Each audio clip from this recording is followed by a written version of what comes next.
ఈ విధంగా ఆ పర్వతం గురించి చెప్పిన మాటలు నాకు ఆశ్చర్యంగా కలిగజేసినవి. ఇంకను విశేషులని తెలుపగోలుదని ప్రార్థించు. మరలా వశిష్ఠుల వారు ఎట్లా చెప్పారు, రాజా, నీ అభిష్ట ప్రకారమే వివరించెదను, సావధారణమై ఆలకింపు. ఆ పర్వతరాజ్యం కూడా ఎంతైనది. దానిపైన ఉన్న వింత చెట్లు, పురాతన వన్యమృగాలు, అనేక రకములు పక్షులనున్న ఆ అప్పుటం అనగా 30 యోజనములు పొడవు గలిగే 10 యోజనములు ఎత్తుగలైన అలవారి చుట్టను. అటువంటి పర్వతం వద్దకు భృగు మహర్షి వచ్చి ఆ సుందర నయనాంధకారమైన దృశ్యమును చూసి సంతోషించాడు. తన తపస్సు చేసుకున్నటకు అదే మంచి అనుకూలమైన స్థలమని నిర్ణయించి ఆశ్రమంకు కట్టుకొని తపస్సు చేసుకుంటున్నాను. అట్లే కొంతకాలం గడిపోయిను. ఒకనాడు ఒక గంధర్వ యువకుడు భార్య సమేతుడై ఆ పర్వతం మీదకు వచ్చి తపం అనుసరించుకొనుచు భృగు మహర్షిని గాంచి నమస్కరించి గద్గస్వరంతో తన వృత్తాంతం ఎట్లా తెలియజేశాను. గంధర్వుడి యువకుడు వృత్తాంతం. భృగు మహర్షి, నాకు కష్టము ఏమైనా వింతను. నేను పూర్వజన్మలో చేసిన పుణ్యఫలం వలన నాకు స్వర్గం ప్రాప్తించును. పులిమోగం నాకు కలిగినది. ఏ కారణమైన నాకు అట్లు కలిగినదో బోధింపబడుచున్నది. ఆమె నా భార్య, అతిరూపవతి, గుణవంతురాలు, మహాసాధ్వి. ఈ నా వికృత రూపం వలన ఎందుకు పనికిరాని వాడైతిని కాన ఈ రూపమునకు కారణమేమి వివరింపుము. మనోబాధలు తొలగించి అని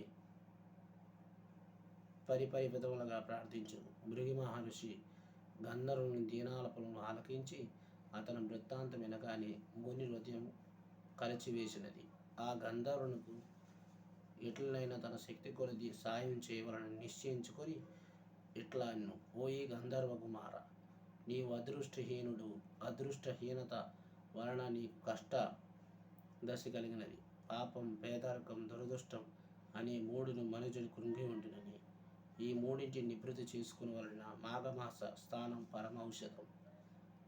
అన్ని జాతుల వారిని ఆచరించవలసిన పరమ పావనమైన మార్గం. కావున నీవు నీ భార్యతో కూడి పర్వతం నుండి ప్రవహించుచున్న నదిలో స్నానం చేయము. అదే కాక ఇది మాఘమాసము కదా, వెళ్ళబోయిన తీర్థ మధులతో అన్ని సమకూర్చుతున్నవి. ఈ రోజుతో నీ కష్టం తొలగింపు. నీ మనోవాంఛ వీడును. భయపడకుము. మాఘస్థానం ఫలం గురించి వివరిస్తున్నాను. ఆ గంధర్వుడు భృగు మహర్షి ఉపదేశం శ్రద్ధగా వినను. తన భార్య కూడా మునీశ్వరునికి వాచనములు ఆలకించి సంతోషించును. ఆ మహర్షి చెప్పిన విధంగా గంధర్వుడు భార్య సమేతుడై అది ఉన్న ప్రవహిస్తున్న నదిలో స్నానం చేసును. వెంటనే తనకున్న పెద్ద పులి ముఖము పోయి తేజవంతమైన సుందరమైన ముఖంతో ప్రకాశించును. ఆ గంధర్వ దంపతులు అమితానందము నందురు. అంత వారి ఇద్దరు భృగు మహర్షి కడగ వచ్చి సాష్టాంగ నమస్కారం చేశారు. భృగు వారిని దీవించి పంపి ఈ విధంగా గంధర్వ యువకుడు చరిత్రను వశిష్ఠుల వారు దిలీపునికి ఎరిగించును. వింటూ ఆ రాజా, గంధర్వ కుమారుడి వృత్తాంతం మాఘమాసంలో పుణ్యనది అందిన స్థానం అనుసరించిన ఎట్టి ఫలము కలిగిన ఊహించుకోము. ఇది ఈరోజు యొక్క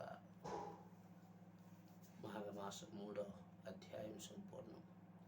స్వస్తి ప్రజాభ్యాం పరిపాలయంతం న్యాయేన మార్గేణ మయి మహిషికో బ్రాహ్మణి సమస్త నిత్యం సమస్త లోకసుకునవంతు సమస్త లోకసుకునవంతు సమస్త లోకసుకునవంతు. సర్వం శ్రీ మహామేశ్వర పాదపద్మార్పణం.